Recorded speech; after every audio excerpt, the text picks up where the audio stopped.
Hey crafty family, it's me, and it is the time of the season for Christmas and holiday fun. La la la la la. I'm cracking up. Anyway, so I've come up with an idea, which I'm sure I didn't come up with it. I'm sure it's out there. I'm pretty sure.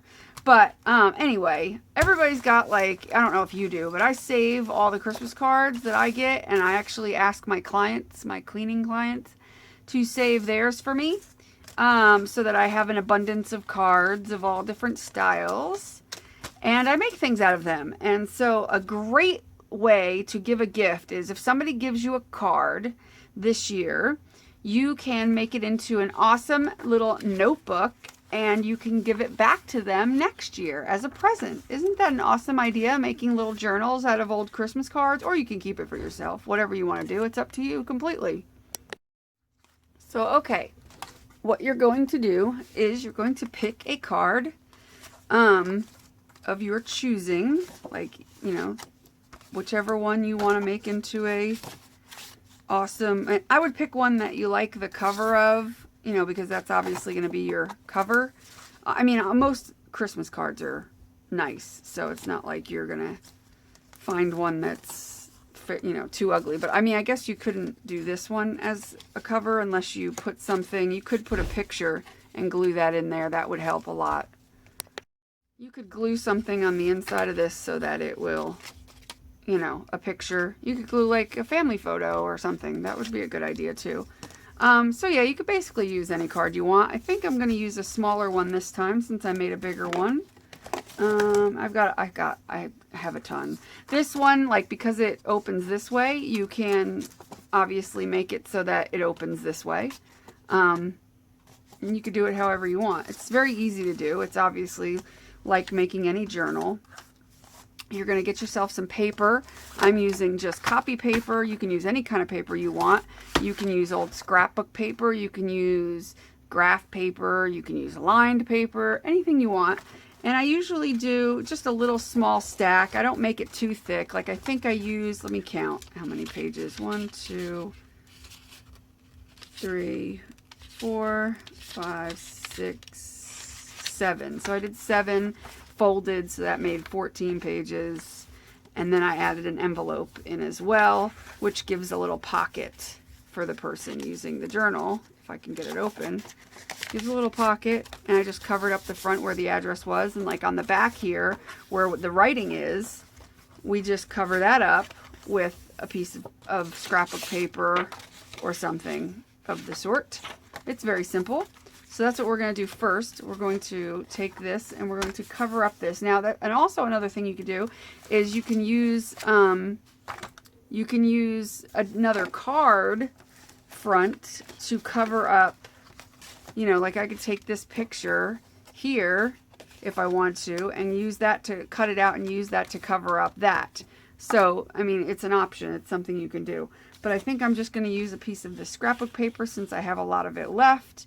And I'm just going to cut it.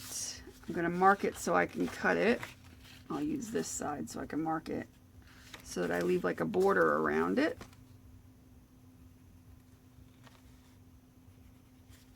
I just mark it with a couple little marks, stick it in my trimmer, which needs new blades, by the way. I think my blades are getting quite dull. My blade, I said blades as if I have 1,000 blades in here. And then, unfortunately, this is not going to sit properly.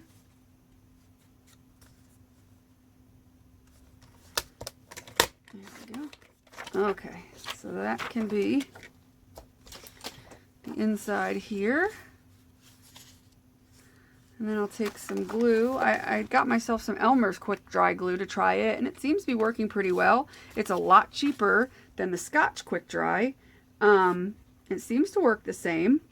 I got a 4-ounce bottle instead of it, like the Scotch quick dry for a 4-ounce bottle is like $6, and this was like, I want to say like $3 at best. So that's always good savings. I found it at Walmart. I was actually checking to see if they had the Scotch Quick Dry, and I seen that, and I said, oh, I'll give that a try. So I'm going to stick this in here with a little border going around, just like that. Nothing fancy. And now we have, and what's cool is this has writing all behind the picture on this one, and then this has writing all on this one. So, okay, now we are going to cut our paper. So I'm probably going to take 8 sheets. You could probably do up to 10 sheets safely. So 1, 2, 3, 4, 5, 6, 7, 8. Let's just do 8 because it's a nice even number. I'm just doing a one signature deal because it doesn't really have a spine on it, you know, like a thick spine. So I'm just doing one signature. And basically how I measure and cut the paper, I usually use the card itself to make little notches. I leave a little bit of a space. I don't know if you could see. I leave a little bit of a space at the top, and I'm going to cut a notch, or mark a notch, if I can find my pencil, so that I leave space on the edge, because I don't want it to go all the way flush with the edge. And then I'll leave a mark, put a mark there so that it leaves a space. And then all I have to do is just cut this with my cutter. And because I have a rotary cutter, I can cut all of these at once, which is nice. But I got to stand up to do it, because I got to put some pressure on the blade. So I'll just make sure they're nice and even.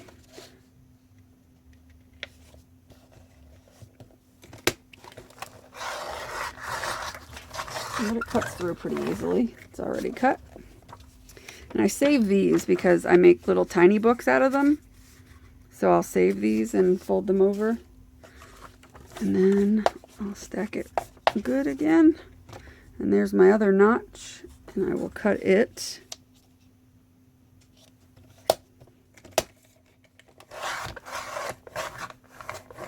And again, I'll save this because I can make a little. This will be good probably for a pocket letter. Okay, so here's our sheets of paper. We're going to cut again, actually, so I'll leave the coder up here. And the reason why is when you go to fold over 8 pages, you're going to have this kind of layering effect happen, no matter how you try to do it. So what I do is I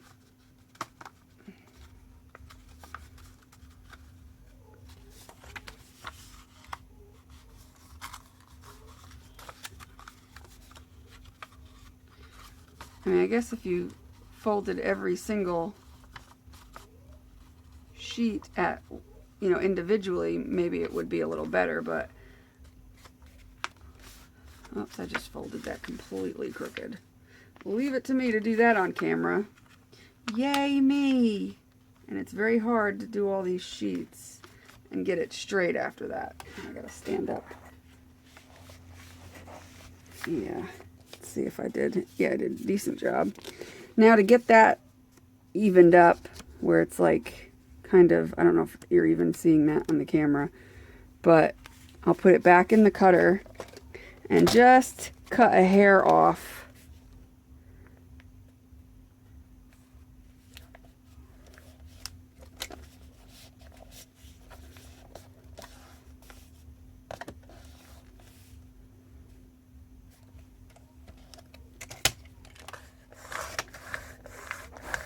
And that should help. Did that even cut anything? Not really. I gotta move it a little bit. Sorry, it's hard to do because my camera's right here where my head wants to be. So I'm either gonna bang my head on the camera or not be able to see properly what I'm doing if I stand up. Let's see if that helped. There we go. There we go. Nice and straight now. See? Nice and straight. That's what we want. Nice and straight. And then we have a mess. Okay. Cleaning up my mess so it doesn't go all over the floor, and then I have to vacuum again. I think I vacuum in here like 4 times a week. Just constantly making a mess. Okay. Now we don't need that anymore. Not yet, not for a while anyway. Clean up this. It's not perfect, but it'll do. Okay, now what I usually do is I line it up in here, up by the edge there, kind of. And I take my pencil and I mark I just eyeball my 3 holes. I usually do the first one like 1/4 to 1/2 inch in. I mark the spine, hold on. Right when I'm doing something that the alarm goes off. Okay, so I mark the hole here, and then I mark the spine at the same time by running the pencil up it so that both are getting marked. And then the middle part will be about here, looks good. And then I mark the edge of the paper, and then down here, and I mark the paper. So now I have marks on my paper and marks on my spine, on my crease, on my fold, whatever you want to call that thing. So now all I gotta do is take my pokey tool and poke, which I don't know where my pokey tool went. It got buried underneath of all this crap. There it is. Last time I pierced my thumb with the pokey tool. Yay! Yay me! So usually I'll start off with the card. I will poke 3 holes. And then I will start doing the paper. Make sure everything's nice and even. Being careful not to poke my skin because this is extremely sharp and extremely painful when it enters the skin. Then I take, since I don't have a pokey tool with a thicker thing, I use this, which is actually a bead reamer.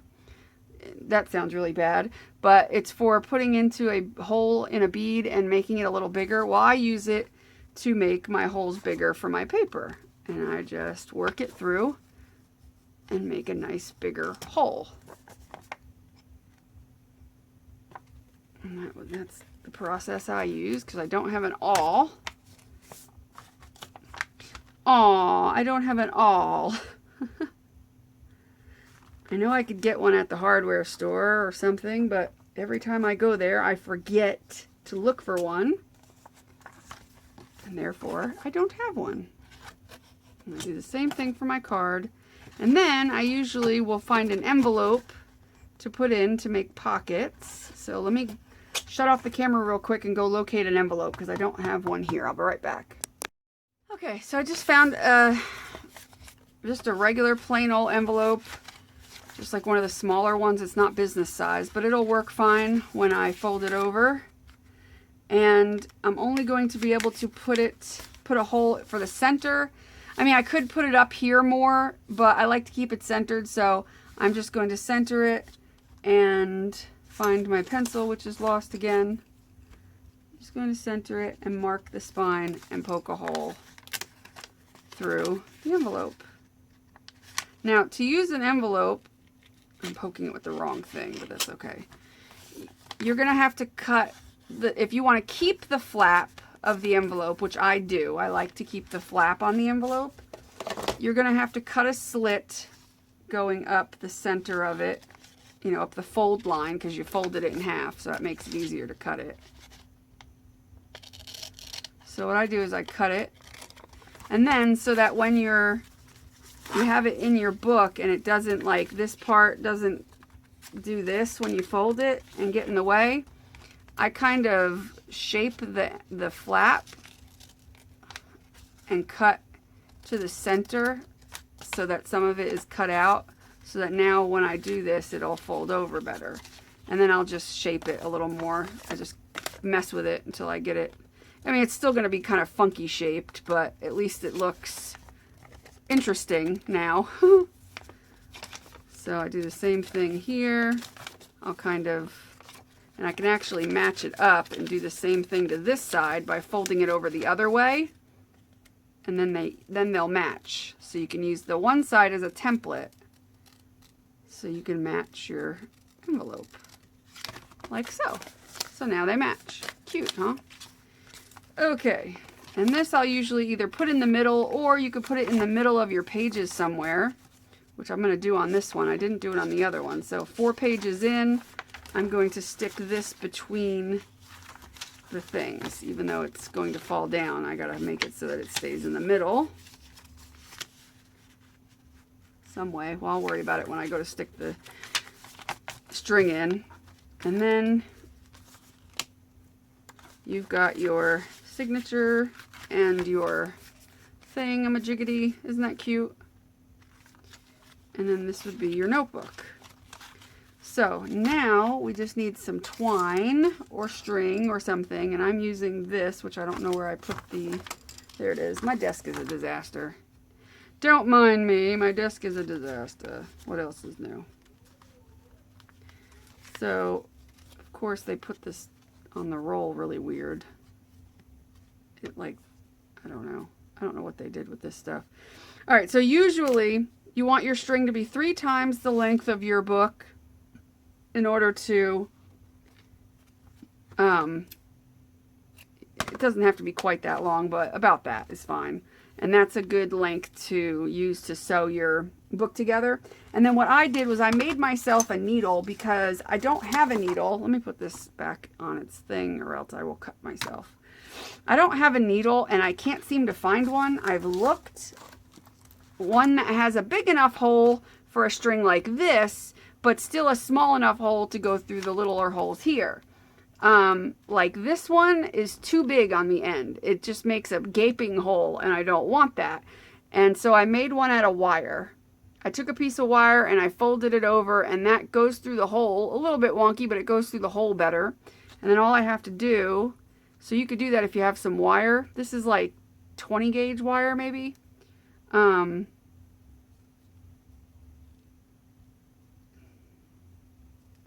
It's either 20 or 18, something like that. And then I just hook it on there.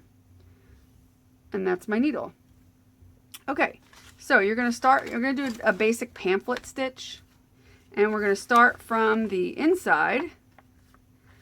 And we're going to, what I usually do, I always have issues when I'm making books. For some reason, I end up having to stitch it at least twice because somewhere the string breaks or I screw up or it never fails.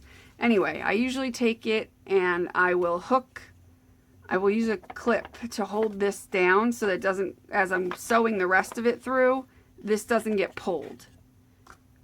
You know what I mean? It doesn't pull through and I end up losing it and have to do it all over again. That's happened many times. And now I'm going to go through the envelope because that's in the center. And then I'm going to go through the next set of papers.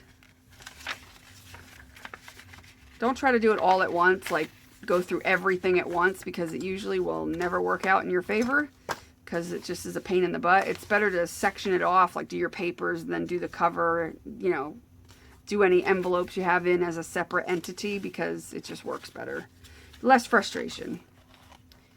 Okay, so then after you've got it through the middle hole, you're going to go through the bottom hole.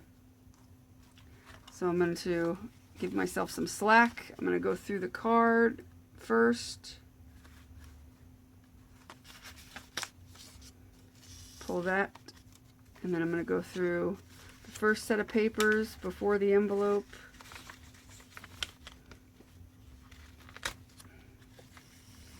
And I'm going to go through, not the envelope, because the envelope is in the middle only. It doesn't go far enough down for me to have another hole in it. And then I'm going to go through the top layer of papers. Make sure that's pulled tight. You always want to check to make sure this isn't like that. You want to make sure it's pulled tight. And then you're going to go up through the middle to the very top. And down, again, going through. It gets stuck sometimes, but overall it's been working pretty well. My little wire needle. Go through the next papers and go through the card. And then make sure it's pulled pretty tight. Not so tight that you're ripping the papers, but tight enough. Then you're going to go up through the very middle. So I'm going to move this again, give it a little slack, and then stick it up through there. And see if I can get it through the first set of papers. And the wire is not working with me. And then I want to stick it through the envelope.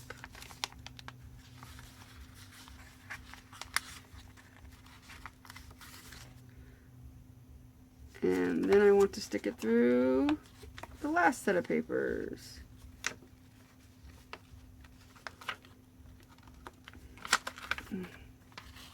Now at this point, you want to take it and you want to put one side of the string on this side of this middle thing. Make sure you pull everything tight. And then put the other side of the string on the other side so that when you tie it, you're tying it into the center of your string. And you want to check everything before you do. Make sure your spine is good. Make sure there's no slack. Like somehow I have slack here. Okay, I'm going to make sure you have no slack. Take your needle off at this point. And then you're going to tie a, what do you call it? What do they call that knot? Slip knot? No.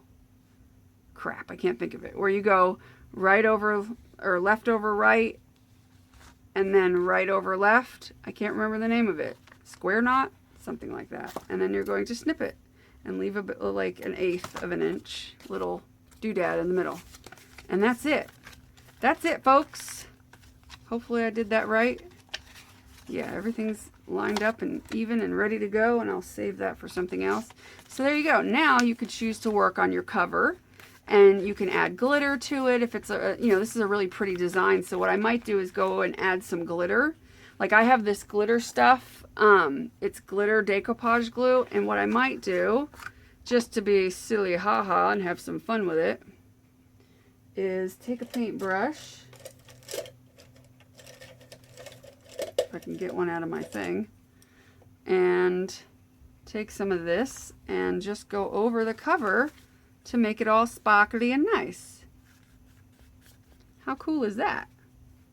Very cool. Try not to get your string like I just did, because you might end up gluing it down. So just go over your thing with some glitter, and if you don't have glitter decoupage, all you have to do is take some regular decoupage glue and put some glitter in it. Just put some in a little pot, you know, a little container, and add some glitter, mix it up, and then brush it on. You don't need to have specific decoupage glue. I just got it because it was on clearance at Tuesday morning, and I said, why not? So yeah, then you just let that dry, and you've got a sparkly, beautiful, fabulous little notebook that you can give to somebody as a gift, as a stocking stuffer. You know, your coworker, boss, you know what I'm saying? That'll be pretty when it's dry. So I hope that you make this fun little project that is super easy to do and a lot of fun. And yeah, enjoy. Make sure you do what you love and love what you do. And I will be back soon with another fun project. Make sure you give me a thumbs up and subscribe as well, because if you don't, you know, I'm like a fairy. If you don't give me a thumbs up and subscribe, I might die. You don't want that to happen. I seriously will die. Do what you love, love what you do. Be nice to everybody. Love you guys. Mwah! Bye.